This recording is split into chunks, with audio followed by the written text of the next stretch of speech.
Hey, friends. Welcome back to the Proverbial Masterminds. I'm Erin. This is my friend, Dr. Sherry. And what's up? We're excited to be back with you, two daughters of the King, minding the Master's wisdom. And sometimes we struggle with the wisdom. It's just what I want you to know. We do. We were just having a conversation now offline, which we will not divulge details, but we were having a conversation offline about, where God's wisdom takes us individually. And sometimes it's to surprising places. And sometimes it's, it doesn't have to be mystifying. Yes. Right. Yes. Like if we use God's wisdom as a barometer, as a measuring stick, we don't necessarily have to have a blinding light of answer or direction. True. But don't we want that, right? Because we're human. We do. And we're all about the logic. Right. And the process. Right. And the plan. Right. And even my friends who are not planners, they still want some semblance of order. Mm-hmm. And they want to, they want a clear definition of what they're reading or whatever, right? I want to know where I'm going. We do want to know where we're going. Which is interesting because the more I'm learning in my personal life, I don't have to know where I'm going in order to take the next step. I don't have to know that. No. I just have to take the next step. Well, it's like the headlights on your car, right? They only shine 200 feet. So you just have to see the next 200 feet. And have you ever hit, and I feel like we're not off course because this is still about God's wisdom, but have you ever hit a wall of fog traveling 77 miles per hour? Right. Yes. And it's a literal Jesus take the wheel moment because you can't see it. I was like, so I was in Virginia and I was coming up into the Shenandoah Valley and I was cresting this hill. And it was literally like I drove into a white wall. And Erin, do you know what I did? I didn't like slam on my brakes and screech and halt because maybe there was a traffic jam right in front of me and I was about to like plow into the back of somebody and die, right? It could have happened and killed the person in front of me too. But you know what I did? Now that I think about it, I pushed my foot down on the gas. I was like, I'm getting through this. I'm not staying here any longer than I have to. And I came out the other side. It was like, triumphant superhero music. Dun, dun, dun, dun, and that, came out into the clear view. And thankfully there was nothing ahead of me. But what if we did that? What if we ran instead of acting all trepidatious? I don't know what's going to happen next. Right. What if we ran to him and his wisdom? That's so good. Okay, that takes us to where we are. Yes. So we are finishing up chapter 9 and we're heading into chapter 10, which is a unique section, starting section of the next section of Proverbs. How many times can you say section? And it's all about wise sayings. Yes. And they're not necessarily connected. So Erin and I are super excited to talk about that because I think we're going to have tons of examples of real life examples to share. Yes. All right. So I'll go ahead and read. So I'm in the English Standard Version. So we're starting at Proverbs 9:15. Mm-hmm. So I just want to back up because 9:14 told us that like folly, right? We're comparing wisdom and folly. And folly was sitting at the door of her house and taking a seat on the highest places of town. And calling, so here we go, 15, calling to those who pass by, who are going straight on their way, quote, whoever is simple, let him turn here. And to him who lacks sense, she says, stolen water is sweet and bread eaten in secret is pleasant. But he does not know, he who's passing by, the simple person, he doesn't know that the dead are there, that her guests are in the depths of Sheol. So which is hell. So we're going to chapter 10. So that was, I'm losing count. I'm going to verse 3. Yep. So the Proverbs of Solomon, a wise son makes a glad father, but a foolish son is a sorrow to his mother. Treasures gained by wickedness do not profit, but righteousness delivers from death. The Lord does not let the righteous go hungry, but he thwarts the craving of the wicked. Yeah, That's a lot of stuff for us to dive into. it is. So should we take it like finish out 9 and then? Yes. Yes. Okay. So here's what I want to say about the end of 9. Yeah. I think this interesting piece about this stolen water is sweet and bread eaten in secret is pleasant. It's the hiding. It's the like this, the secret treasure. It's the things done behind closed doors. It's the thing. And here's the thing. God can see all of that. Like, it doesn't matter what we're trying to hide here. What I also think is interesting is, here's folly calling out to the simple person, calling out, as this says, to him who lacks sense. So to him who doesn't know the Lord, doesn't have that knowledge, right? Luring him in, as we talked about previously in another chapter with, the fine wine and the perfume and the beautiful fabrics, like reeling him in with this, the sweetness of the water and the pleasant trees of, enjoying the bread. But he does not know that the dead, those who don't know the Lord, those who won't have eternal life, he doesn't know that that's who's there, and that really what he's walking into is a dead end. So this just came to me about the stolen water and the bread eaten. So water and bread is also a symbol of everlasting life, right? Water, drink from the well that will never run dry. That's right. Which is God's sustenance, Jesus's sustenance, and the bread to eat the body of Jesus, the bread of life. Yes. And so here's what struck me. Wow, that's powerful. So the water and the bread that offer everlasting life together, water, everlasting, bread, life, are freely given to anyone, right? Yes. To anyone who wants them. Yes. And this is talking about, folly is talking about going to get water and bread that are not yours. That are not, they're not your inheritance. They are not intended for you. Right. And so you will never be satisfied by them. Never. You can't be.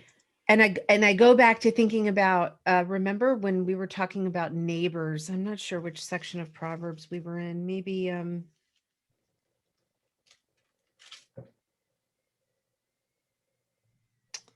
maybe 4.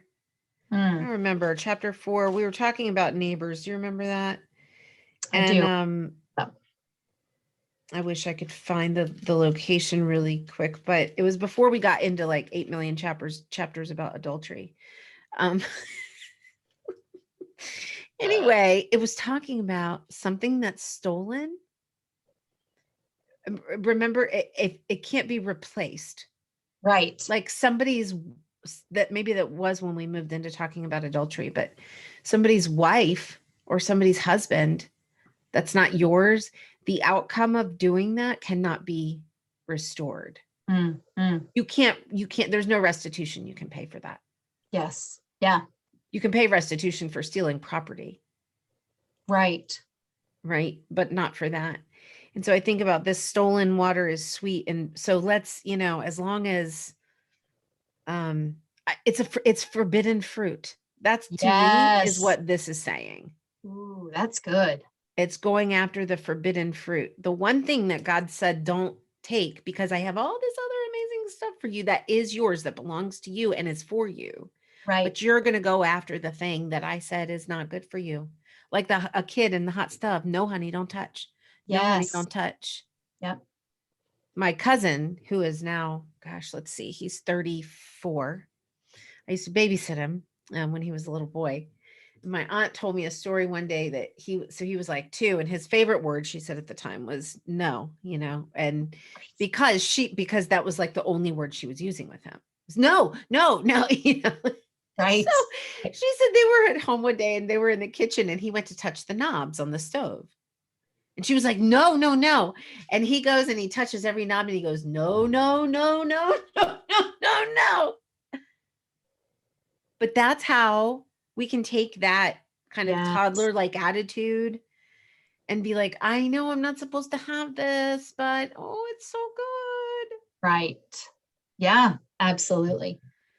So why would we seek the forbidden fruit when we're offered fruit that's everlasting?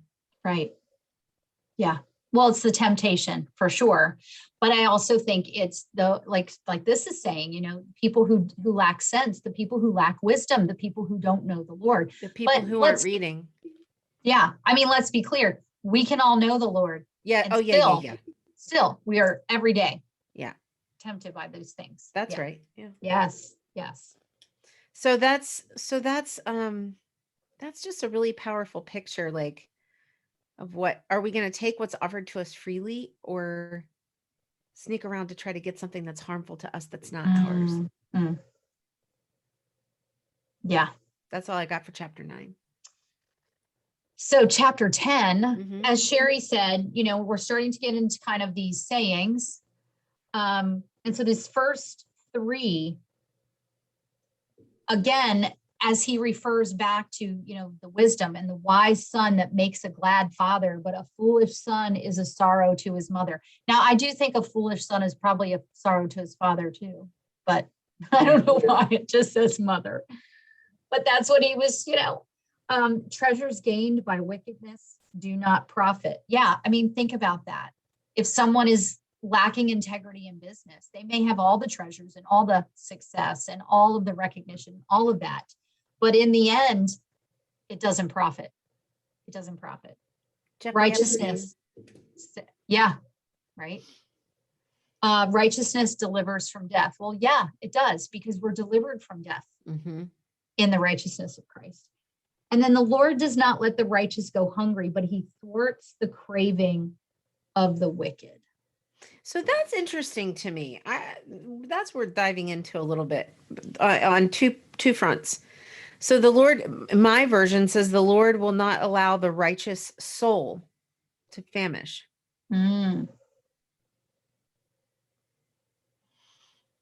So I guess, is it, if you think about, if we go back to the bread, you know, the bread of life. Yes. That will always satisfy, that will always be there, even if we don't have the needs of this world, even if we don't have the physical needs of this world, that will always satisfy our souls. Yes. So because, you know, there's a verse that says,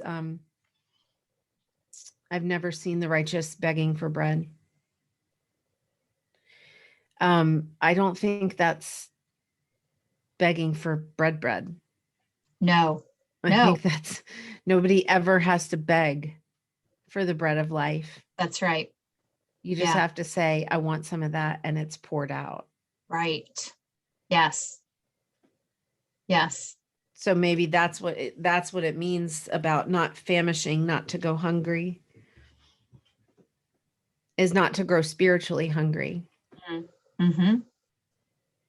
Well, right, because as we talked about in chapter 8, if wisdom is Jesus, right, then we wouldn't go spiritually hungry by having wisdom, by having him, by being in the word. Yes. Oh, yeah, so that's really good. So this second part, but he casts away the desire of the wicked. Not from what we see very often. Such a good point. Yes. Right? Because I was just thinking today, I had somebody who I love, and they're very, you know, successful by the world's standards, but very much seeking after wisdom that is not God's wisdom. And I think I don't see much desires being taken from her. From a worldly perspective. Correct. Yeah. But maybe also from maybe, but he casts away the desire of the wicked. This is talking about an eternal casting away as opposed to a temporal casting away, one that we would see. Yes. Yes, because So, we can't see through his eyes. yeah, Like, I want to look up and keep going. I'm just looking yeah. up another verse. No, I think that's such a great point, because I think sometimes it's really easy for us to look around and say, My 11-year-old son woke up this. the Lord satisfies the longings of all who love him.